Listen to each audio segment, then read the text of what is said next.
Nosso estudo de hoje, ele está na segunda carta aos Coríntios, capítulo 4, versículo 8.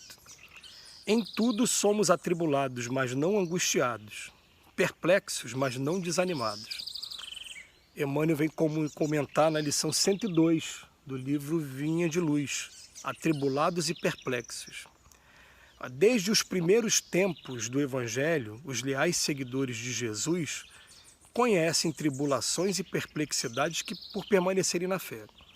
Quando se reuniam em Jerusalém, recordando o Mestre, nos serviços do Reino Unido, conheceram a lapidação, a tortura, o exílio e o confisco de bens.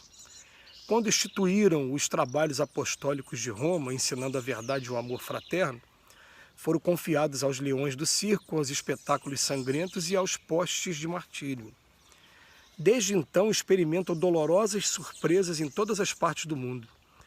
A idade medieval, envolvida em sombras, tentou desconhecer a missão do Cristo e acendeu-lhes fogueiras, conduzindo-os, além disso, a tormentos inesperados e desconhecidos, através dos tribunais políticos e religiosos da Inquisição. E ainda hoje, enquanto oram confiantes, exemplificando o amor evangélico, reparam o progresso dos ímpios e sofrem a dominação dos vaidosos de todos os matizes. Enquanto triunfam os maus e os indiferentes nas facilidades terrestres, são eles relegados a dificuldades e tropeços à frente de situações mais simples. Apesar da evolução inegável do direito no mundo, ainda são chamados a contas pelo bem que fazem e vigiados com rudeza, devido à verdade consoladora que ensinam. Mas todos os discípulos fiéis sabem com Paulo de Tarso que em tudo serão atribulados e perplexos. Todavia jamais se entregarão à angústia e ao desânimo. Sabem que o Mestre Divino foi o grande atribulado e aprenderam com ele que da perplexidade, da aflição, do martírio e da morte, transfere-se a alma para a ressurreição eterna. Mais uma lição e, se eu não me engano, a terceira seguida, falando das dificuldades que o cristão enfrenta nesse mundo. Agora ele pega, inclusive, momentos históricos, falando o que passaram os primeiros cristãos, os cristãos durante a Idade Média, até chegar aos dias de hoje. Mas vem mostrando para a gente, essa penúltima frase aqui, o penúltimo parágrafo, fala: apesar hoje da evolução inegável do direito no mundo, ainda são chamados a contas pelo bem que fazem. Nós somos chamados o tempo todo, né? E fala assim, e vigiados com rudeza, devido à verdade consoladora que ensina. Vigiados com rudeza é normal. Aliás, até no seio da própria família, que costuma ser o primeiro local da nossa batalha regeneradora, as pessoas vêm falar: você não é espírita, mas você não estuda o cristianismo, como é que você fez isso, fez aquilo? Querem cobrar da gente que a gente seja perfeito, né? Logo de cara, só pelo fato da gente ter se declarado cristão, ter se declarado espírita. Então, vigiados com rudeza devido à verdade consoladora que ensina. E acaba até, né, desconhecendo o fato, ou então desprezando o fato de que, por não existir perfeição na Terra, não existe uma criatura que consiga seguir 100% o que o Mestre ensinou.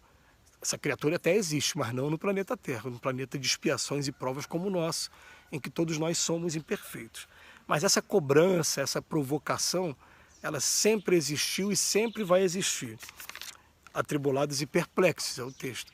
Sempre vai existir em mundos como o nosso. Nos mundos daqui para frente, não. A coisa vai ser mais branda, cada vez mais branda, até chegar ao ponto de compreensão total aí. E também, ele vem falar que ainda são chamados a contas pelo bem que fazem. Então, o que acontece? Hoje a gente percebe que a gente está vivendo um momento histórico no nosso país, já de um tempo para cá, com esse fervilhar de obras sociais. Aliás, são muitos trabalhos que estão acontecendo em nome do Cristo no nosso país, principalmente nesse momento de pandemia. Muitas instituições que estão aí de forma anônima, não têm essa visibilidade da mídia, mas que estão aí trabalhando, doando alimentos, doando roupas, e estão tendo que tomar todos os cuidados mesmo, usar máscara, proteção, álcool, usar essa parte toda, né? E continuar o trabalho, porque o que os espíritos estão recomendando para a gente é que a gente tem que tomar muito cuidado com essa etapa que a gente está vivendo da pandemia, mas o serviço não pode parar. Então, eu estou falando assim, por exemplo, em uma das visitas que a gente tem feito agora, que são as visitas que a gente tem feito no nosso grupo, são visitas excepcionais mesmo. São casos que a gente está percebendo que precisam mesmo de ajuda, que se adiar pode ser que seja tarde demais. Então a gente tem feito algumas visitas sim. E eu me lembro que em uma delas eu agendei o horário para um pouco depois que eu saio do meu trabalho, né?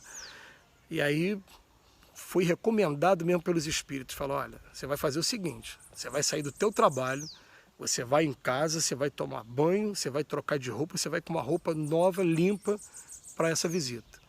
Faz a tua parte, o resto a gente vai fazer também. Mas eles estão cobrando da gente esse tipo de comportamento. Então, o que acontece aqui? Ele bota aqui, ó, apesar da evolução inegável do direito no mundo, nós somos chamados a contas pelo bem que, né, que estamos tentando fazer aqui, e também vigiados com rudeza dele, devido à verdade consoladora.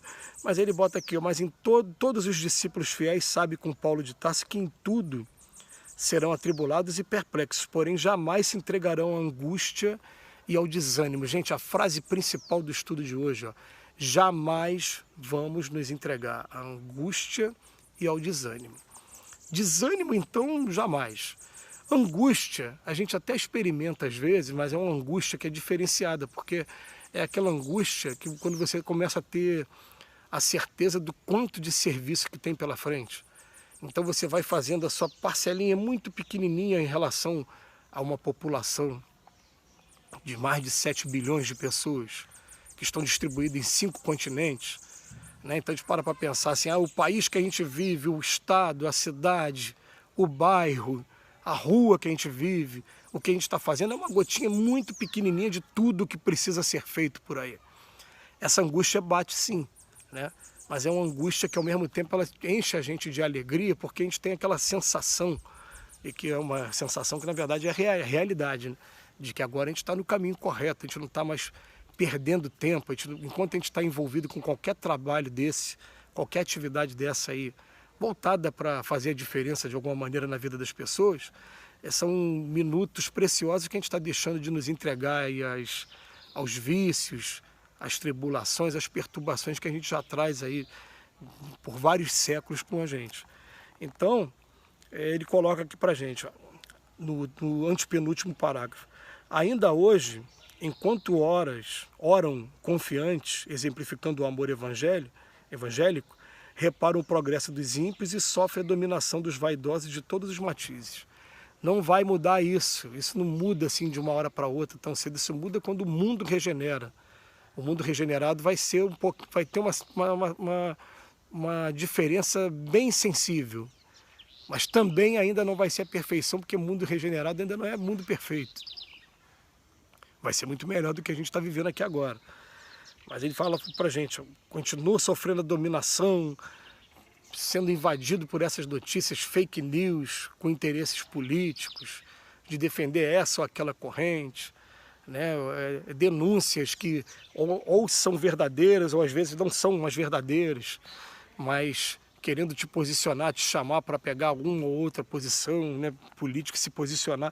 Isso vai acontecer o tempo todo.